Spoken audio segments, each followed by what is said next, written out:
सात संगत जी प्रेम से कहना धन निरंकार जी। सात संगत जी एक नई साखी के साथ स्वागत है। सात संगत जी आप सभी के अपने ही चैनल पे सात संगत जी। सात संगत जी आज की साखी का शीर्षक है एक अजीब सी घुटन। चलिए सुनते हैं सात संगत जी। सात संगत जी आज की यह साखी सात संगत जी करुणा सागर से कह रही थी कि अपने आप को पिताजी और माँ जी के साथ संगत चले गए। इस तारा को सारी जिंदगी क्या हम साथ संगत हम झेलेंगे। साथ संगत जी 50 साल की हो चुकी है, अब तो शादी होने से रही।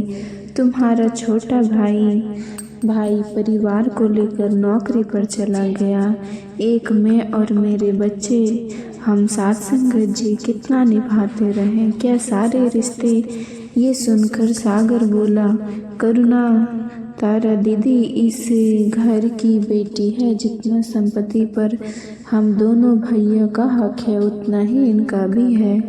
तुम जो दिन रात का राग अलापिता सत्संग इसे बंद करो। पिताजी ने दीदी की शादी की बहुत कोशिश की। सात संगत जी अब कहीं पर भी बात नहीं जमी तो क्या हो गया, किसी से भी ब्याह करके सात संगत क्या ने घर से निकाल देते। ये सुनकर करुणा बोली कि अपनी लड़की की कमी तो पिताजी और माँ जी को कभी दिखाई नहीं दी। तो सागर ने कहा दिखाई दी थी, इसीलिए उन रिश्तों पर भी गौर किया। सात संगत जो किसी भी लिहाज से तारा दीदी के लायक नहीं थी। सिर्फ एक सात संगत जी एक हाथ ना होने के कारण क्या किसी भी कुंवारी या नसीड़ी या लालची इंसान के साथ अपने बेटे को बहा देते। अब यह सुनकर करुणा बोली कि मेरे भाई ने भी कई रिश्ते बनाए, क्या आप लोगों ने ध्यान दिया? अरे अभागी है वो, अभागन है, नहीं तो इसका एक हाथ क्यों कटता। ये सुनकर सागर बोला, जबरदस्ती मेरी जुबान मत खुलवा। मेरी बहन से 20 साल बड़े व्यक्ति के साथ तुमने शादी का रिश्ता सात संगत सुझाया था। तुम्हारे भाई ने सात संगत जी अपने कमरे में बैठी तारा के कानों में भाई भाभी के झगड़े की आवाज़ें पहुंच रही थी। तारा के मन में विचार आया कि क्या शादी के बिना लड़कियों का कोई अस्तित्व नहीं होता। ऐसे किसी के भी साथ सात संगत जी क्या मैं शादी कर लेती। समझौते फिर भी किए पर फिर भी कोई माँ पिताजी के मन में तो ये नहीं आया। सात संगत नौकरी है मेरी। फिर तारा भगवान से कहने लगी कि मेरा सीधा हाथ भगवान तूने क्यों छीन लिया। छीनना था तो उल्टा छीन लेता। हालांकि अब तारा अपने सारे काम उल्टे हाथ से करने की आदत बना चुकी थी। देखते ही देखते तारा की आंखों से आंसू की धारा बह निकली। सात संगत आज फिर से तारा की भाभी ने उसे अभागा कह दिया। सात संगत जी तारा ने सोचा कि क्या केवल वो विवाहिता ही सौभाग्यशाली होती है। तारा के दिल और तारा के दिमाग में बहुत से प्रश्न आ रहे थे। अगर ऐसा ही था तो क्यों दीदी उससे क्या कहा करती थी, मेरी तारा तो बहुत भाग्य वाली है। सात संगत बहुत सौभाग्यवती है, अपने पीछे अपने 2 भाई लेकर आई है। सात संगत जी बस हाथ छीन कर ना जाने कौन से इस भगवान ने मुझसे जन्म की सजा दी है। तारा को याद है वो दुर्घटना जब सड़क पार करती हुई 7 साल की छोटी सी तारा को एक बेकाबू ट्रेन ने रद्द कर डाला। तारा ने सोचा काश उसका स्कूल ड्राइवर उस दिन गलत दिशा में बस रोककर उसे दौड़कर सड़क पार करने को ना बोलता। शायद ट्रक वाला भी छूट गया हो।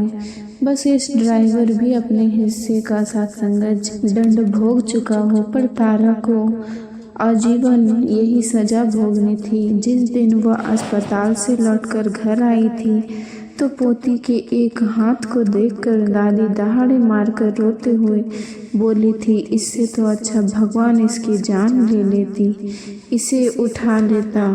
2-4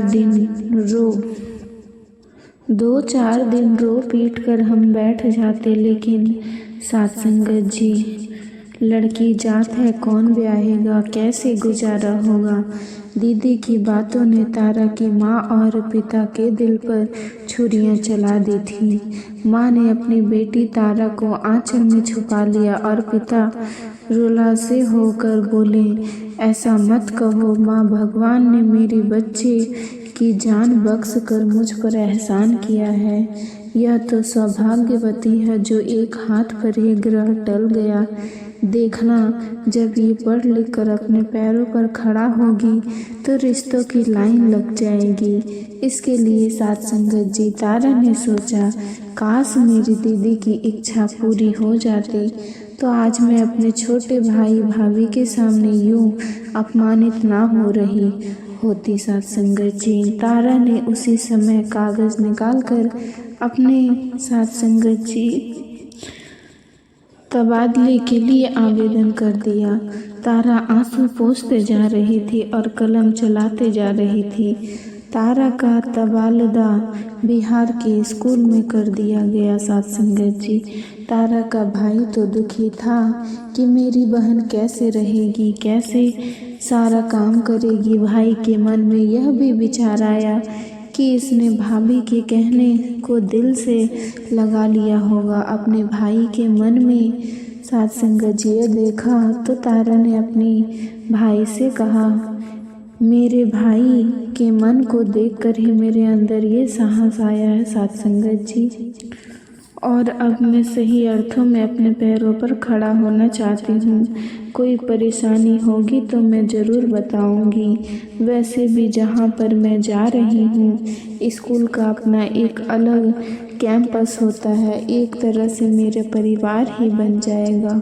अपनी अपाहिज बहन को रेलगाड़ी में बिठाते समय भाई की आंखों में आंसू थे, पर तारा के चेहरे पर एक साथ संगत जी आभा थी। तारा ने बहुत नई जगह पर एक नई पहचान बना ली। अब तारा खुलकर जीना सीख गई थी। तारा के सहकर्मियों ने उसे कृत्रिम अंगों की सर्जरी के बारे में सोचने के लिए कहा। खैर, एक दिन तारा ने मन बनाया कि वो अपने शहर के सबसे छोटे सर्जन से मिलेगी और अपने खोए हुए हाथ को पुनः पालेगी। पूरे स्टाफ ने उसे महसूस भी होने दिया नहीं। साथ संगत जी, वो अकेली है और अब जब गर्मी की छुट्टियों में भाई तारा को लाने आया तो तारा बहन के दोनों हाथों को देखकर और उन्हें छूकर भाई की आंखों में आंसू बहने लगी। साथ संगत, भाई ने सोचा, काश हम लोग कई साल पहले बहन के लिए लड़का देखने से पहले इसके मेडिकल रिसर्च पर ध्यान देते। कैसे कहें कि बहन जीवन में एक जीवन साथी के बारे में अब सोच लो, पर चाहते हुए भी भाई के मुंह पर यह बात ना आ सकी। खैर, आज तारा के भाई को तसल्ली थी कि गुमसुम रहने वाली उसकी बड़ी बहन अब जीना सीख गई है और अब उसकी बहन तारा अपने पैरों पर सही अर्थों में खड़ी हो चुकी है। साथ संगत जी, अगर उन्हें कोई और अच्छा और सच्चा साथी मिला तो वो अवश्य ही अपना जीवन साथी के रूप में उसे अपना लेगी। साथ संगत जी, वास्तव में आज भी ना जाने ऐसे कितने क्षेत्र हैं जहाँ पर जागरूकता की ज़रूरत है। निर्णय तो इंसान खुद ही करता पड़ता है। साथ संगत, क्योंकि इंसान आखिर कब तक घुट घुट कर जिएगा। जैसे ही तारा अपने भाई और भाभी के साथ रह रही थी, अगर उस दिन तारा ने अपने बारे में ना सोचा होता, अगर तारा ने उस दिन अपनी भाभी की बातों को दिल से ना लगाया होता, तो आज भी तारा एक घुटन भरी जिंदगी में ही जी रही होती। साथ संगत जी, जब तारा ने अपने बारे में सोचना शुरू किया, अपने भाई भाभी से अलग होना शुरू किया, तब जाकर सही मायने में वो अपने पैरों पर खड़ी हो पाई और उसके बाद तारा की जिंदगी में भी उसके जीवन साथी ने प्रवेश किया। साथ संगत जी, साथ संगत जी, तारा के ही एक सहकर्मी दीपक ने उसके सामने शादी का प्रस्ताव रखा। दीपक की पहली पत्नी की मृत्यु हो चुकी थी और दीपक की 4 साल की एक बच्ची थी। दीपक को तारा का व्यवहार बहुत पसंद आया। तारा को भी दीपक का व्यवहार अच्छा लगा और इसके बाद तारा और दीपक दोनों ने मिलकर अपनी नई जिंदगी की शुरुआत की। साथ संगत जी, अपनी बहन के बसते हुए घर को देखकर भाई का दिल बहुत ही खुश हो गया। अगर आज की यह साखी आपको अच्छी लगी हो, वीडियो को लाइक, शेयर और सब्सक्राइब जरूर कीजिएगा। आप सभी से फिर से मुलाकात होगी नई साखी के साथ। साथ संगत जी, प्यार से कहना जी, धन निरंकार जी। अगर आप चैनल पर नए होंगे तो चैनल को सब्सक्राइब करना ना भूलिएगा। साथ संगत जी, प्यार से कहना जी, धन निरंकार जी।